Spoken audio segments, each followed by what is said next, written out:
My name is John Campagna. I can't stand, so do you mind if I take this?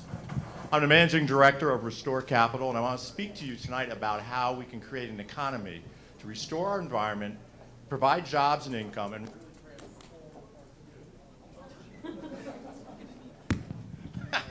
so I'll let the pictures do the talking.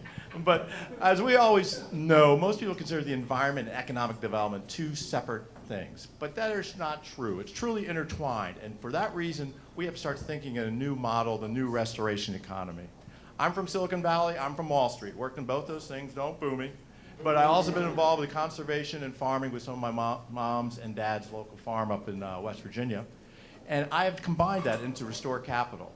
Restore Capital is focused on bay restoration right now in the Chesapeake. The bay is dead in the red zones in the summer.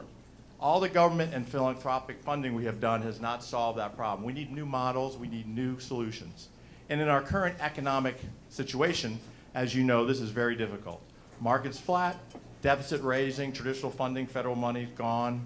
Even net worth is down, so charitable funding gone. So how are we going to solve this problem? Surely one of the things for us, this means environmental degradation.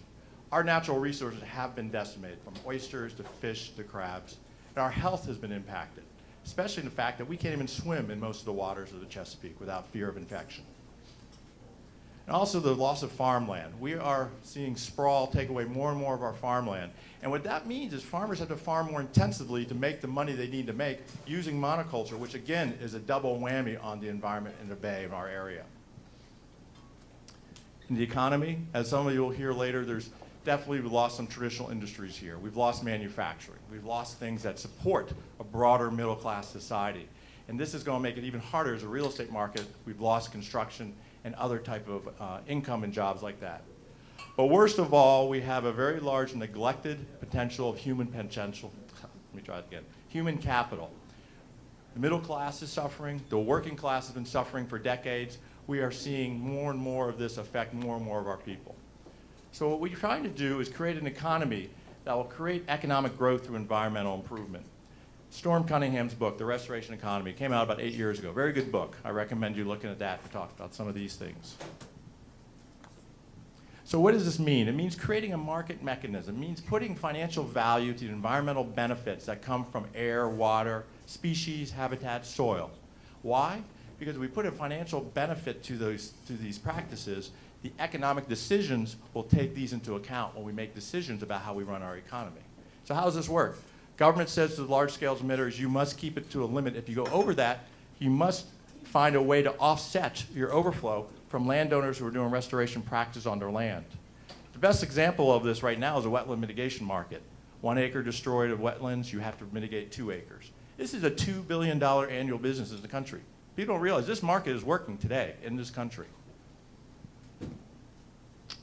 In the Chesapeake, we can do the same thing with water quality. A treatment plant's overflowing too much nitrogen into the bay, causing degradation. A farmer can change their practice to reduce their overflow to neutralize that. They should get paid for that services they're providing to us and to the water treatment plant. In an urban environment here, how many people have done tree planting? How many people have done urban forestry, community gardening? That is a service that will help mitigate the damages done by a lot of our industrial usage, make a profit center out of that. When I talk about also economic stimulus, restoration activity is a huge, broad, deep economic activity. More jobs are created at more levels, from working class level to professional engineer level. It has a very large impact on the economy. So we're trying to finance this. We're trying to finance the restoration economy by providing loans. Loans to different practices, different landowners doing this work on the ground. So sometimes they seem to drag.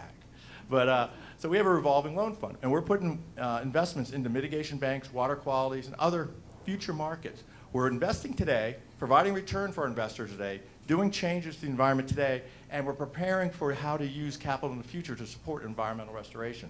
We're not the only ones here. Baltimore has a full cadre of firms, nonprofits, financial firms, all working in this space right now. It's sort of one of the quietest economies that you don't hear about. So with that said, my question really is, if there's going to be a group leading this for the nation, for the world, there's going to be people developing new ideas, new jobs, new income, why not us? Why not now? And why not Baltimore? So thank you very much.